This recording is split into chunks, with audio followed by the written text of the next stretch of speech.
My name's Dan from the Local Chemist. I run a coffee bar here at Rustic Rio Brewing in Kelowna, BC. I got a little tiny coffee bar section here on the marketplace side. Here's where I get to do my magic. Gonna be brewing coffee here with the Gabi Dripper provided by 8 Ounce Coffee out in Calgary. Basically, it's got 3 chambers to brew coffee. First chamber is where you're gonna be dropping in your water, and it's got a tiny little hole up at the top.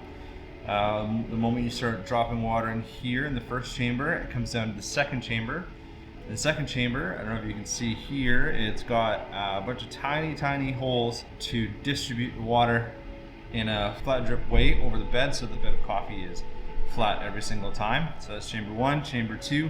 Chamber 3 is where you have the coffee. You're using a Kalita filter. These kind of make do for what you're wanting. I'm hoping that they come up with filters that don't have these ridges and stuff, just because the coffee gets stuck in here, and then when the Gabi drips, sometimes it drips on the outside of the filter and it misses the coffee entirely. I flatten out the ridges to make it as even as possible when the water distributes. So that's, again, first chamber, second chamber, third chamber with the coffee, and then you put it over and you get your coffee going. I'll be using bows and arrows halfway. It's a medium roast across the board, super diverse, that you can use as espresso, which is what we use here on the bar. Always within season, of course, but it's also great on filter, on pour over, on the Gabi Dripper, French press, AeroPress, you name it. The team over at Bows in Victoria, BC,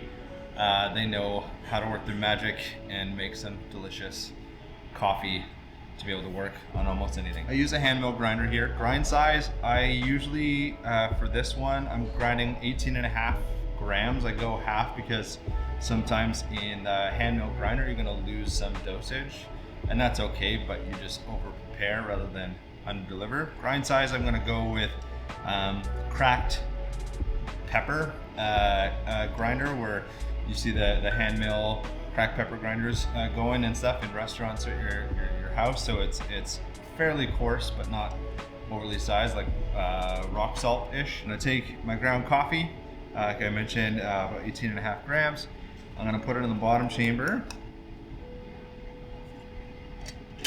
First chamber, second chamber, and third chamber ready to go.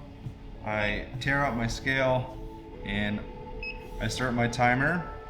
What I'm going to be doing is adding 50 grams of hot water at 100 degrees into the first chamber. And I'm doing this not only for the bloom that's happening, degassing, but it takes time for the hot water to get from the first chamber into the second chamber, and the second into the third, because you can see it here building up in the second chamber, and it's gonna take some time to get through to the coffee because the holes are fairly small. So that was 30 seconds at 50 grams. I'm gonna top it up with another 50 grams of water, just slightly over.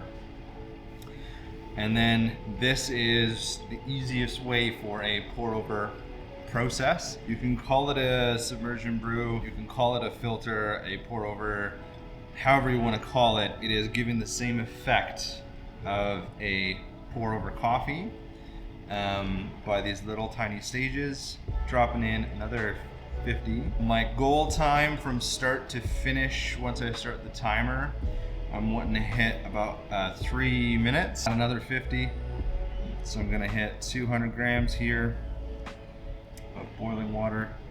I've got 250 grams poured in. I'm just gonna go slightly over because my dosage.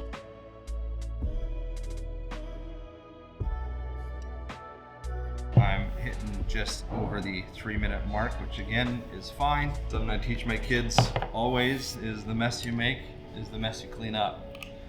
And with the Gabi Dripper, honestly, it's probably one of the easiest things to clean.